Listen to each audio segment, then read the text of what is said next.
말씀은 시편 23편 전체의 말씀입니다. 시편 23편 1절부터 6절까지의 말씀, 구약 758쪽 즈음에 있습니다.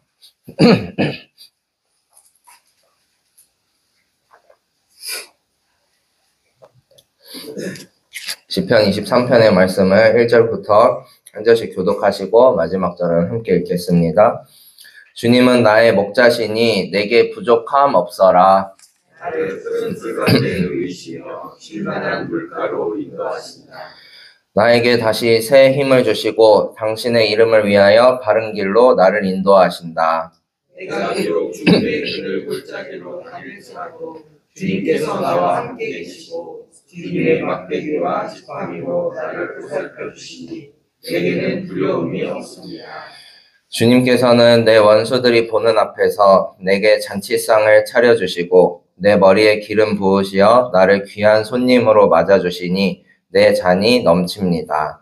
진실로 주님의 선하심과 인자하심이 내가 사는 날 동안 나를 따르리니 나는 주님의 집으로 돌아가 영원히 그곳에서 살겠습니다. 아멘. 오늘도 선한 목자 대신 주님의 인도하심을 따르는 풍성한 하루가 모두 되시기를 바랍니다. 우리를 푸른 풀밭에 누이시고 쉴만한 물가로 인도하시는 은혜를 우리 모두가 누리게 되기를 소망합니다. 오늘의 말씀은 양에서 손님으로, 손님에서 자녀로 라는 제목으로 하나님의 은혜를 구하고자 합니다.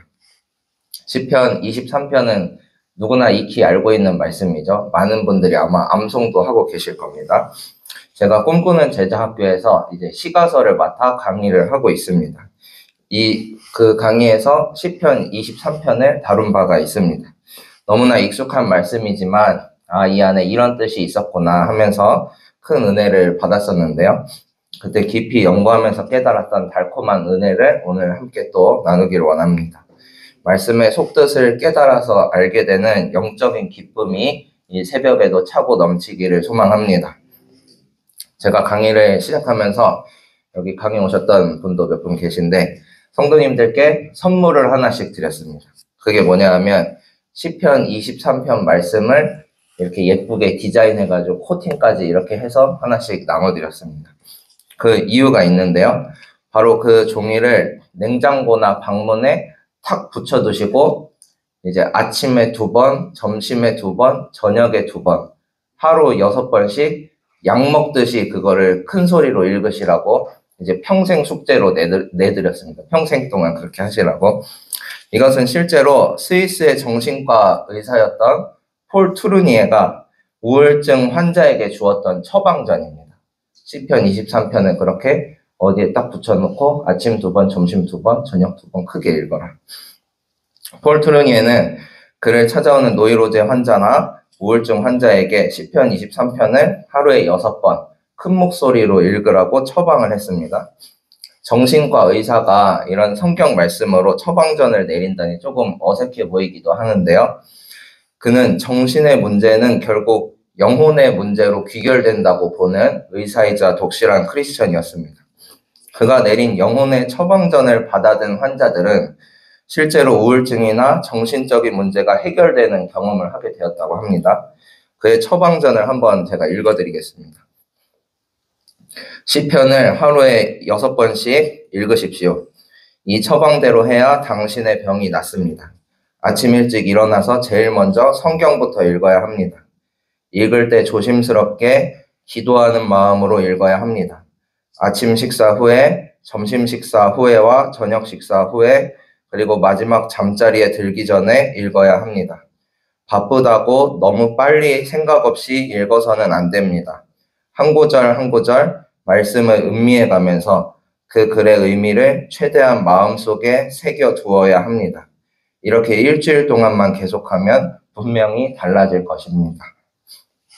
혹시 누군가에게 말 못할 마음의 병으로 아파하고 계신 분이 있다면 이 영혼의 처방전대로 하루 6번 시편 23편의 말씀을 읽어보시기를 추천을 드립니다.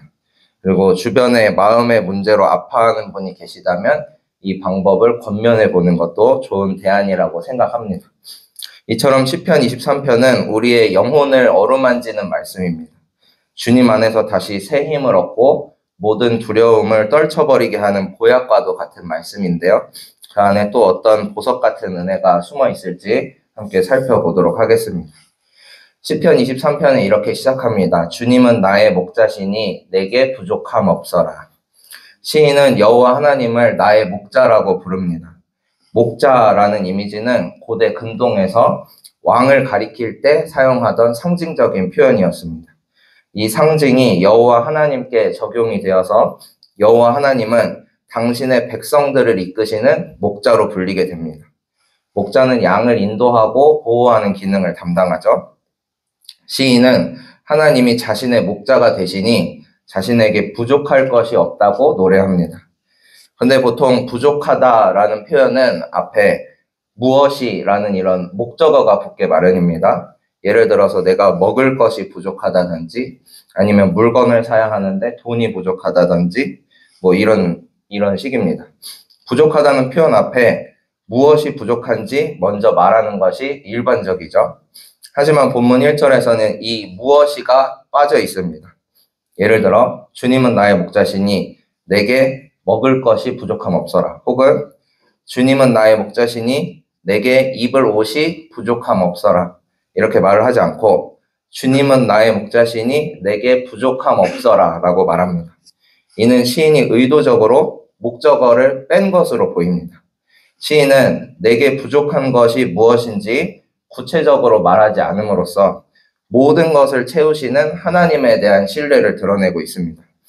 내가 먹을 것과 입을 것을 하나하나 구하지 않더라도 주님께서 나의 목자만 되어주신다면 내게는 아무런 부족함도 없습니다 하는 믿음의 고백을 하고 있습니다. 우리의 삶에도 이러한 고백이 넘쳐나기를 소망합니다. 여호와 한 분으로 만족하고 그분으로 인해 나의 영혼이 충만해지는 은혜 가운데 살아가시기를 바랍니다. 우리가 그러한 은혜를 누릴 수만 있다면 무언가를 더 얻어내기 위해 욕심낼 필요가 없는 참 자유와 평안을 누리는 삶을 살게 될 줄로 믿습니다. 시인은 1절과 같이 확신할 수 있는 이유를 2절, 3절에서 밝히고 있습니다. 우리 2절과 3절을 함께 읽어보시겠습니다. 나를 푸른 풀밭에 누이시며 쉴 만한 물가로 인도하신다. 나에게 다시 새 힘을 주시고 당신의 이름을 위하여 바른 길로 나를 인도하신다. 아멘. 목자는 그의 양떼를 쉴 만한 물가 그리고 푸른 풀밭으로 인도하십니다. 푸른 풀밭은 싱싱하고도 이상적인 목초지를 표현하고 쉴 만한 물가는 잔잔하게 흐르는 고요한 물을 가리킵니다. 다윗이 살았던 이 팔레스타인 지방의 지리와 기후를 생각해 볼 때 일반적으로 푸른 풀밭이 있는 지역이 있고 물가가 있는 지역이 있지만 푸른 풀밭과 이 물가가 함께 있는 지역은 참 찾아보기가 어렵습니다. 그런 지역은 참 드뭅니다. 이러한 악조건에도 불구하고 목자가 양떼를 푸른 풀밭과 쉴만한 물가로 인도한다는 것은 양떼를 향한 목자의 특별한 보살핌을 의미합니다. 그러면서 4절에 이렇게 고백하죠. 내가 비록 죽음의 그늘 골짜기로 다닐지라도 주님께서 나와 함께 계시고 주님의 막대기와 지팡이로 나를 보살펴 주시니 내게는 두려움이 없습니다. 여기서 죽음의 그늘 골짜기란 문자적으로 보면 어둠의 깊은 골짜기를 말합니다. 어둠이 깊은 곳은 한마디로 말하자면 죽음의 장소를 가리킵니다. 그런데 시인은 그런 죽음의 장소를 다니더라도 두려워하지 않는다고 말하죠. 그 이유는 무엇인가요? 주님께서 나와 함께 하시기 때문입니다. 아무리 어두운 골짜기라 하더라도 동반자가 있다면, 나를 든든히 지켜주실 분이 계신다면 두려움은 이내 씻은 듯이 사라집니다. 또한 주님의 지팡이와 막대기가 나를 보살펴 주신다고 하는데요. 여기서 시인은 굳이 지팡이와 막대기를 구분해서 말했습니다. 보통 지팡이하고 막대기 하면 긴 작대기로 이게 지팡이가 될 수도 있고 막대기가 될 수도 있잖아요. 근데 시인은 굳이 지팡이하고 막대기라는 표현을 구분했고 히브리어 단어에서도 이제 달리 표현이 되어 있습니다. 먼저 지팡이는 이제 인도용입니다. 인도용. 양들에게 이리 가라 저리 가라 하는 그런 도구죠. 그럼 막대기는 무엇일까요? 막대기는 공격용입니다. 여기서 말하는 막대기는 쉐베트라고 하는데요. 맨 끝부분에 못 같은 것이 이렇게 박혀있는 공격용 막대기를 의미합니다. 이렇듯 목자이신 주님께서는 우리를 지팡이로 인도하시기도 하지만 막대기와 같은 공격용 막대기로 사방의 적들을 공격하면서 우리를 보호해 주시는 목자이십니다. 이제 5절입니다. 5절에 와서는 갑자기 하나님께서 목자에서 주인으로 그 신분이 바뀌십니다. 보호를 받던 시인은 양에서 손님이 됩니다. 이 부분이 중요합니다. 5절을 한번 제가 읽어보겠습니다.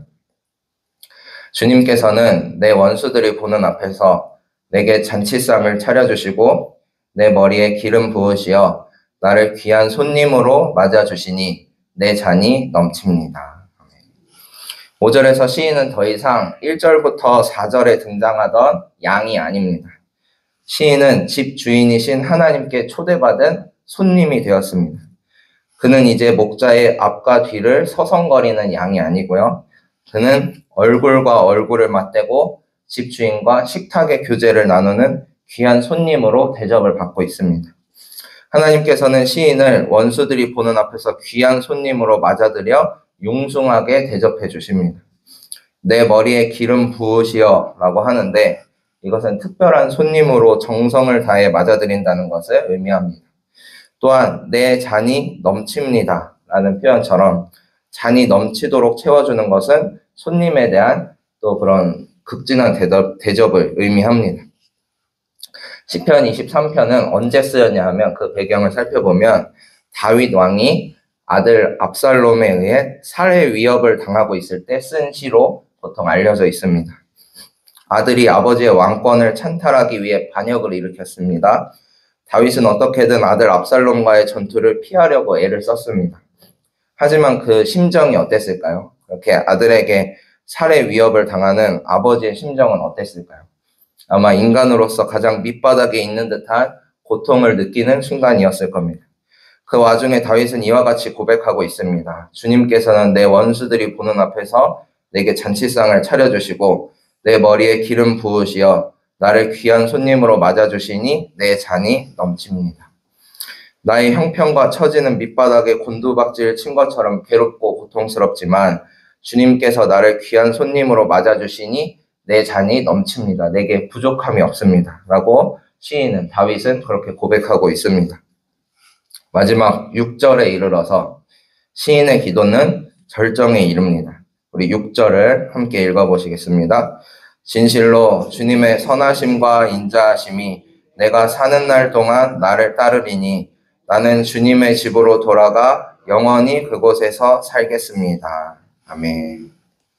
여기서 선하심과 인자하심은 히브리어로 토브 그리고 헤세드라고 합니다. 이것은 하나님의 중요한 속성 중에 하나입니다. 먼저 토브는 좋음, 아름다움, 친절한, 부유함 이런 뜻을 가지고 있습니다. 그리고 샬롬과 같이 하나님의 평화와 축복을 나타내는데 토브라는 말을 쓰기도 합니다. 그 말이 이제 선하심으로 번역이 된 거죠. 또한 인자하심으로 번역된 헤세드는 친절하심, 사랑하심 이런 의미를 내포하고 있습니다. 하나님의 속성 중 하나인 조건 없는 사랑, 한없이 베풀어 주시는 친절을 나타낼 때 헤세드라는 단어를 씁니다. 따라서 주님의 토브와 헤세드가 내가 사는 날 동안 나를 따른다는 것은 이렇게도 번역을 할 수가 있습니다. 조건 없이 베풀어 주시는 하나님의 친절하신 사랑이 나를 따른다. 주님의 아름다운 평화와 축복이 나를 따른다는 것을 의미합니다. 이러한 축복이 우리 모두에게 있기를 바랍니다. 토브와 헤세드의 은총이 우리가 사는 날 동안 늘 우리와 함께하기를 소망합니다. 더불어 6절에서 마지막으로 주목하고 싶은 대목은 한 번 더 이루어지는 신분의 변화입니다. 1절부터 4절까지 양으로 여겨졌던 시인은 5절에서 손님으로 그 신분이 변하는 경험을 했습니다. 그리고 6절에 와서는 어떻게 되었을까요? 6절 하반절을 보시면 나는 주님의 집으로 돌아가 영원히 그곳에서 살겠습니다. 라고 합니다. 양으로 생각해 볼 때 양이 아무리 목자의 사랑을 받는다 하더라도 그 지저분한 털을 끌어안고 목자의 집에 드나들 수 있을까요? 아마 그 양은 대번에 내쫓김을 당할 것입니다. 그렇다면 손님은 어떻습니까? 손님이 한두 번 드나드니까 손님이지 이제 계속 그 집에 눌러 앉을 수 있을까요? 뭐 이틀, 3일 지나면 그 손님과 집주인의 관계는 굉장히 불편해지고 말 것입니다. 나는 주님의 집으로 돌아가 영원히 그곳에서 살겠습니다. 주님의 집에 영원히 살 수 있는 사람은 오직 자녀뿐입니다. 주님의 아들, 주님의 딸뿐입니다. 이것이 하나님께서 우리에게 주시는 놀라운 은총입니다. 그저 길러지고 보호받는 양으로 살아가는 데 그치는 것이 아니라 손님으로 맞아주셔서 융숭한 대접을 해주시고 종국에는 자녀로 맞아주십니다. 하나님의 놀라운 사랑, 값없는 은혜입니다. 그 사랑 안에 거하는 우리 모두가 되기를 소망합니다.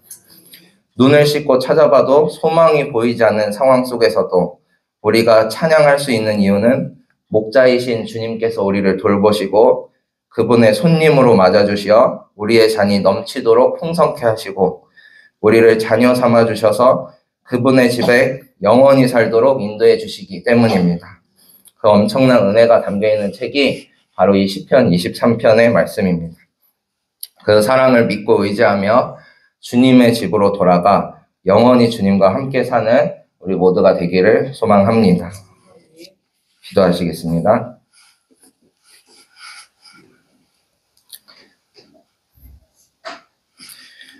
주님 감사합니다. 주님께서 우리의 목자 되시니 우리에게 부족함이 없습니다. 주님께서 우리를 특별히 보살피셔서 우리를 푸른 풀밭에 누이시며 쉴만한 물가로 인도하시니 더욱 감사를 드립니다. 자격 없는 우리를 양에서 손님으로, 손님에서 자녀로 불러주심도 또한 감사합니다. 주신 사랑 풍성히 누리며 주님의 집으로 돌아가 영원히 살게 하여 주시옵소서. 넘치는 은혜에 감격하며 이제는 우리가 자녀다운 삶을 살기를 원합니다. 몸의 부모에게 효도하듯 아버지 되신 주님을 모시며 살게 하여 주시고 주님의 집에서 주님과 교제하며 친밀한 삶을 이어가게 하여 주시옵소서. 지난주일 어린이 축제를 통해 정릉지역의 많은 어린이들이 교회에 발을 들여놓게 하시니 감사드립니다. 작은 발걸음이었지만 인생의 향방이 변하는 위대한 발걸음이 되게 하여 주시옵고 주님을 사랑하며 섬기는 자녀들로 변화시켜 주시옵소서.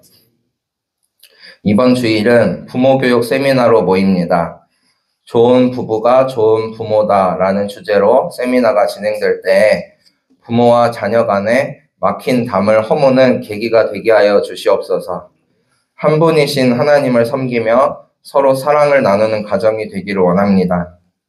세미나를 통해 그 방법과 지혜를 배우고자 합니다.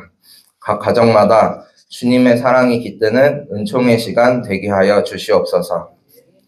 이 나라가 지도자를 선출하기 위해 온 마음을 모으고 있습니다. 무엇보다 하나님을 두려워하는 지도자가 선출되게 하여 주시고 저희도 민주국가의 국민으로서 책임감 있는 행동과 참여를 하게 하여 주시옵소서. 또한 성도된 저희는 모든 것을 주님께 의탁드립니다. 우리나라의 경제와 정치, 안보와 사회 문제를 주님께서 어루만져 주시옵소서.